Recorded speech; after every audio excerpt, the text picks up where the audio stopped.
Hello everyone! By the way, my name is JENEVIE, a second-year criminology student, and now I am going to recite the 22 sections of the 1987 Constitution of the Republic of the Philippines, Article 3, Bill of Rights.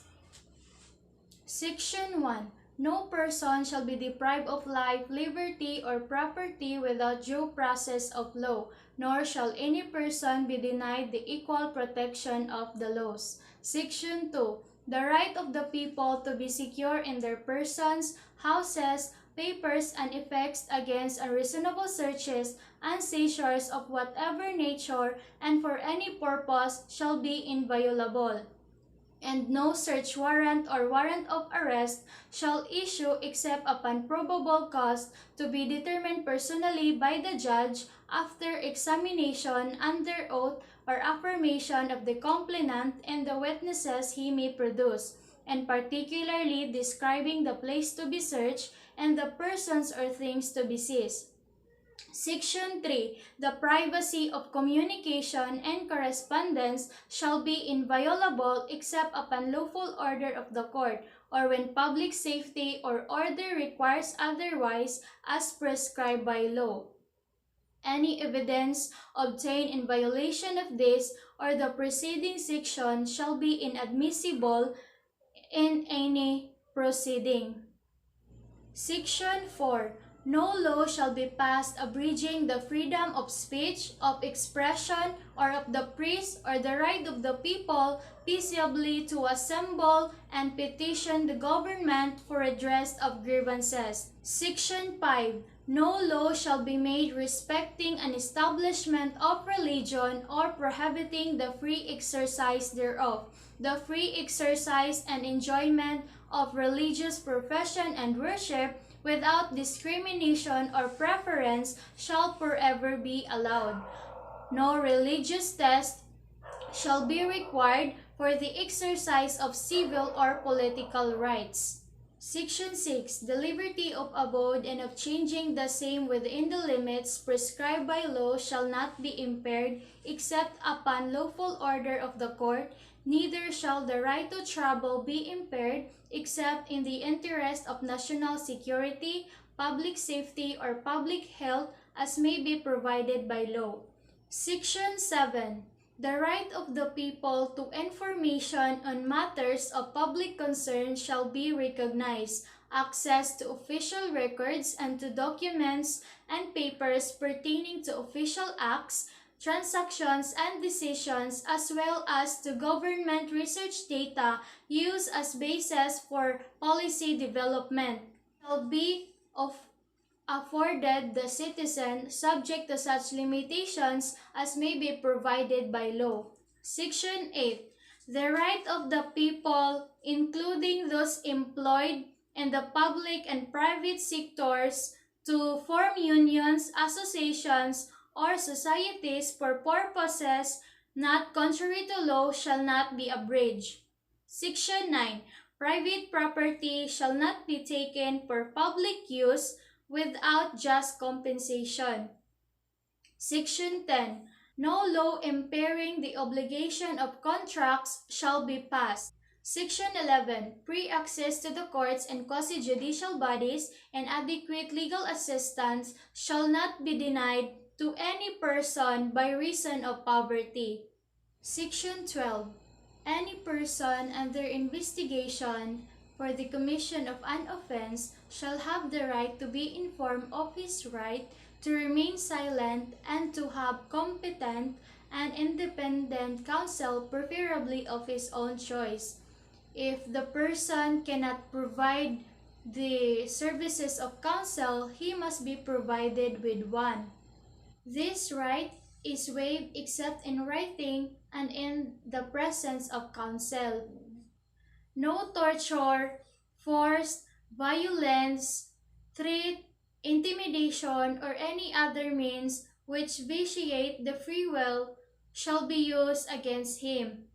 Secret detention places, solitary, incommunicado, or other similar forms of detention are prohibited. Any confession or admission obtained in violation of this or Section 17 hereof shall be inadmissible and evidence against him. The law shall provide for penal and civil sanctions for violations of this section, as well as compensation to and rehabilitation of victims of torture or similar practices and their families. Section 13.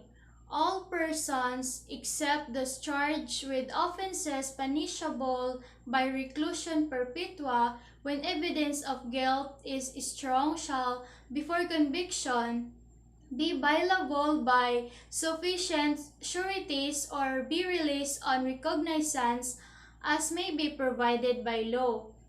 The right to bail shall not be impaired even when the privilege of the writ of habeas corpus is suspended. Excessive bail shall not be required. Section 14.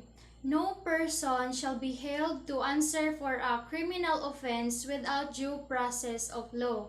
In all criminal prosecutions, the accused shall be presumed innocent until the contrary is proved, and shall enjoy the right to be heard by himself and counsel, to be informed of the nature and cause of the accusation against him, and to have a speedy, impartial, and public trial, to meet the witnesses face to face, and to have compulsory process to secure the attendance of witnesses and the production of evidence in his behalf.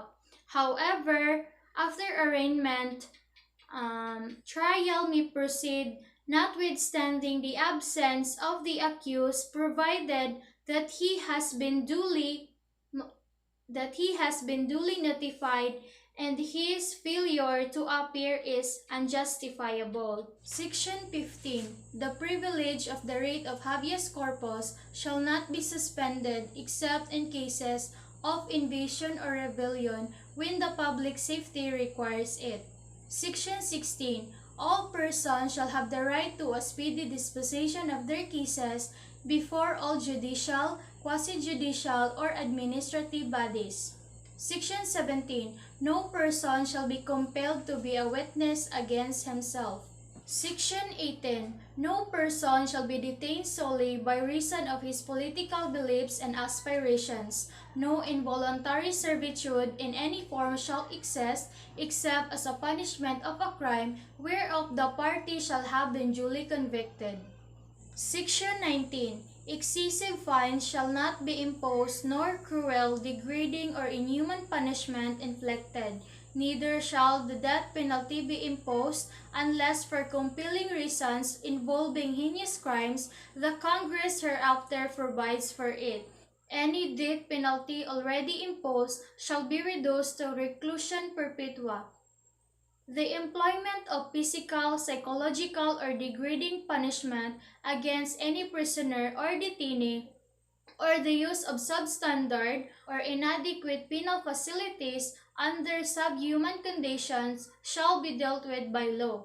Section 20. No person shall be imprisoned for debt or non-payment of a poll tax.